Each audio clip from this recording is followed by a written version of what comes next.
भाषा लिखे हैं कि अक्षरों के मेल से जो बना सार्थक समूह है वह शब्द कहलाता है। सार्थक शब्द देना उसमें जरूरी था, क्योंकि कोई भी अक्षर अगर जोड़ दीजिएगा तो शब्द नहीं बनेगा। शब्द ऐसे हों जिसका मीनिंग निकलता हो, इसलिए वो परिभाषा लिखा है।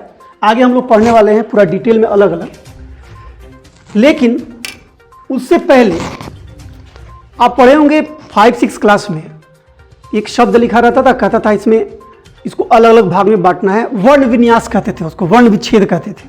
ठीक है, संधि विच्छेद अलग चीज हो गया, वर्ण विच्छेद मतलब अगर कलम लिखा होगा, कलम, इसको हम लोग लिखते थे पता है क्या, क हलंत ऐसे, ये हल का चिन्ह है मतलब आधा क, और तब अ लिखते थे तो ये क होता था। ठीक है, फिर ल हलंत प्लस अ, फिर म हलंत और प्लस अ, तब ये होता है कलम। इसको वर्ण विच्छेद बोलते हैं। आपको कोई शब्द देंगे हम और कहेंगे कि आप वर्ण विच्छेद करके लाएं, अगर होमवर्क में देंगे तो आप ऐसे उसको तोड़िएगा। ठीक है, क्योंकि क जब बोलते हैं तो उसमें अ छुपा हुआ है, का जब बोलते हैं तो उसमें आ छुपा हुआ है, क में आ जोड़ेंगे तब का होगा। मान लीजिए हमको का लिखना है, इसका मतलब है क हल दे दिए प्लस आ, तब होगा का। ठीक है, तो ये चीज ध्यान रखना है, इसको हम वर्ण विन्यास कहेंगे। ये देंगे आपको हम, बस एक समझा दिए। शब्दों को अलग अलग आधार पर बांटते हैं, जिसमें पहला जो आधार है वह है उत्पत्ति का आधार। ठीक है, और इसके बारे में हम बात करेंगे, आगे पढ़ने वाले हैं। 5 हम नाम तो दिए हुए हैं, लेकिन 5 नाम नहीं, 4 दिए हैं ना, एक 5वां छोड़े हैं, शंकर।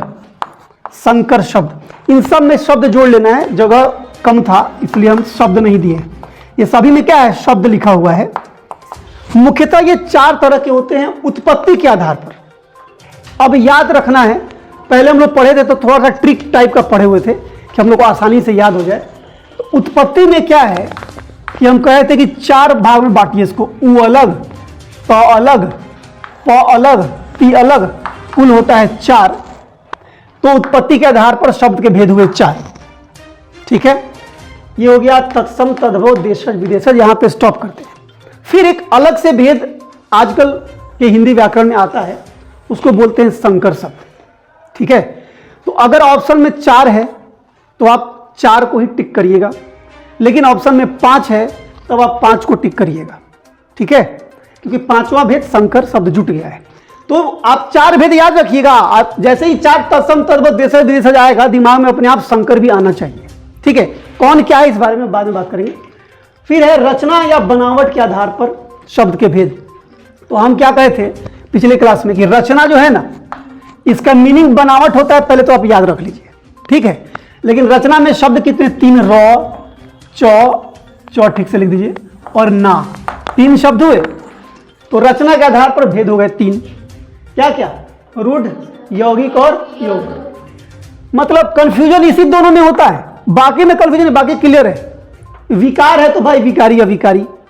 अर्थ के हिसाब से बहुत साधारण से ग्रामर में 2 भेद दिया था, सार्थक और निरर्थक शब्द, जो आप पहले लिखे भी हुए थे।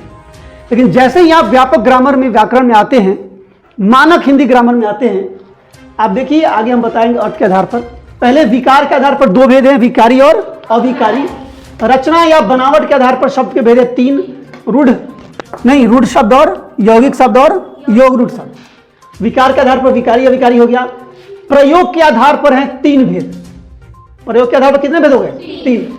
प्रयोग में कंफ्यूजन हो जाए तो एक प्र जोड़िए, एक यो जोड़िए, एक ग जोड़िए, 3 भाग में बांट दीजिए तो 3 को भेद हो गया।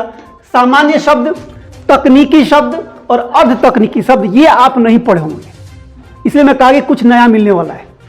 तो प्रयोग के आधार पर शब्द के 3 भेद हैं, सामान्य है, तकनीकी है और अर्ध तकनीकी है। उसके बाद इसी प्रयोग को हम रूप और व्याकरणिक दृष्टि से भी पूछा जा सकता है कि रूप के आधार पर कितने भेद हैं, 3, व्याकरणिक आधार पर कितने भेद हैं शब्द के, तो 3, सामान्य, तकनीकी और अर्ध तकनीकी। ठीक है, कंफ्यूज करने के लिए आपको उत्पत्ति के आधार पर नहीं पूछेंगे उद्गम के आधार पर शब्द के कितने भेद है, तो लो उद्गम तो सुना ही नहीं है, तभी कितने हैं, 4। और स्रोत के आधार पर भी कितने हैं, 4। 5वां भी छोड़ रहे हैं हम। ठीक है ना, अब आते हैं अर्थ के आधार पर। तो सामान्यतः तो हम लोग पढ़े ही हैं कि सार्थक और निरर्थक, लेकिन इस बार सार्थक निरर्थक को अलग साइड करिए। शब्द है ही मतलब वो सार्थक होना चाहिए, इस सेंस में इसको हटाया गया है कि शब्द का मतलब ही सार्थक। मैंने लिखवाया क्या है अक्षरों के सार्थक समूह को शब्द कहते हैं। फिर निरर्थक वाली बात अभी कहां से आई, तो तत्काल उसको साइड करिए। किसको खोज रहे हैं? दीदी कहाँ है जी इसकी? दीदी खड़ी हो जाओ। जाओ। तो अर्थ के आधार पर कितने भेद हैं? 1 2 3 4 5 भेद हैं, 6 भेद हैं।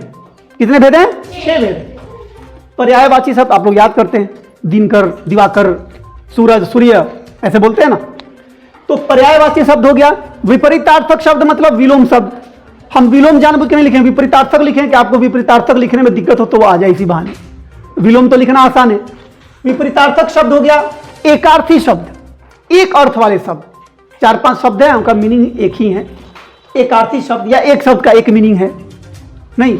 उसको अनेकार्थी शब्द, एक शब्द है जिसका अलग अलग मीनिंग होता है। जैसे हम बोलते हैं कि अंश, जैसे हम बोलते हैं कुल, बोलने में कुल एक ही तरह लग रहा है, मीनिंग अलग अलग होता है। चीर बोलते हैं, चीर का अलग अलग मीनिंग है। इस तरह से एक शब्द के कई जब मीनिंग होते हैं वो अनेकार्थी हो गए। उसके बाद श्रुति सम भिन्नार्थक शब्द, सुनने में एक तरह है, मीनिंग अलग अलग है। सुनने में एक तो यही है कुल, क में छोटी हूं और क में बड़ी हूं। सुनने में चीर एक ही तरह है लेकिन मीनिंग अलग अलग है। तो ये 6 भेद हो गए अर्थ के आधार पर। एक बार रिपीट कर लीजिए। उत्पत्ति के आधार पर कितने भेद हैं? सबकी आवाज नहीं आ रही है। तीसरी घंटे में हम लोग थोड़े बैटरी डिस्चार्ज हो जाएगा कि गिर जाएंगे जहां वहीं। उत्पत्ति के आधार पर 4 भेद या फिर 5 भेद भी कह सकते हैं। नहीं, एक और ऑप्शन में आएगा तो 5 भेद भी कह सकते हैं आप। फिर आ जाइए रचना के आधार पर 3। कौन कौन? पहले रूढ़ शब्द, फिर दूसरा, तीसरा रचना को ही बनावट भी कहते हैं, ध्यान रखना। फिर आइए विकार के आधार पर कितने भेद हैं? कौन कौन? ठीक है। उसके बाद प्रयोग के आधार पर कितने भेद? 3। पहला कौन? सामान्य शब्द। दूसरा फिर से बोलिए। देखिए तकनीकी जितना आसान बोलने में है, लिखने में आसान नहीं है। आप ध्यान दीजिए, 9 में दीर्घिकार है, क में छोटी अस्वीकार है, तब तकनीकी लिखाता है। तो तकनीकी शब्द। उसके बाद अर्थ के आधार पर कितने भेद हुए? 6 भेद हुए। कितने हुए? 6। पहला कौन? अब रुक जाइए, पर्यायवाची शब्द। क्या बोलेंगे? पर्यायवाची शब्द। दूसरा विपरीतार्थक शब्द। ठीक है, विपरीतार्थक को और नाम से जानते हैं, विलोम शब्द। तीसरा कौन? माने एक अर्थ वाले शब्द। चौथा कौन? अनेकार्थी शब्द, एक शब्द के कई अर्थ वाले शब्द। फिर श्रुति सम भिन्नार्थक शब्द। श्रुति माने सुनना, सम मतलब समान, सुनने में समान हो लेकिन भिन्नार्थक, भिन्न अर्थ वाला हो, अलग अलग अर्थ वाला हो, तो श्रुति सम भिन्नार्थक शब्द। उसके बाद अनेक शब्दों के लिए एक शब्द। 10 हैं आनंद जिसके, कौन? दशानन, रावण। अनेक शब्दों के लिए एक शब्द आ गया ना। इस तरह से हम शब्दों का बंटवारा करते हैं। इसके बाद हम आते हैं जो हमको आज मूल रूप से पढ़ना है कि उत्पत्ति के आधार पर जो 4 भाग में बांटे हैं, फिर 5 भाग में बांटे, शंकर को भी लिए साथ में। तो ये क्या है, किसे कहते हैं, क्या एग्जाम्पल है, इन सब पे बात करेंगे। ठीक है, इसको नोट करना है, नोट करिए, फिर आगे बढ़ते हैं।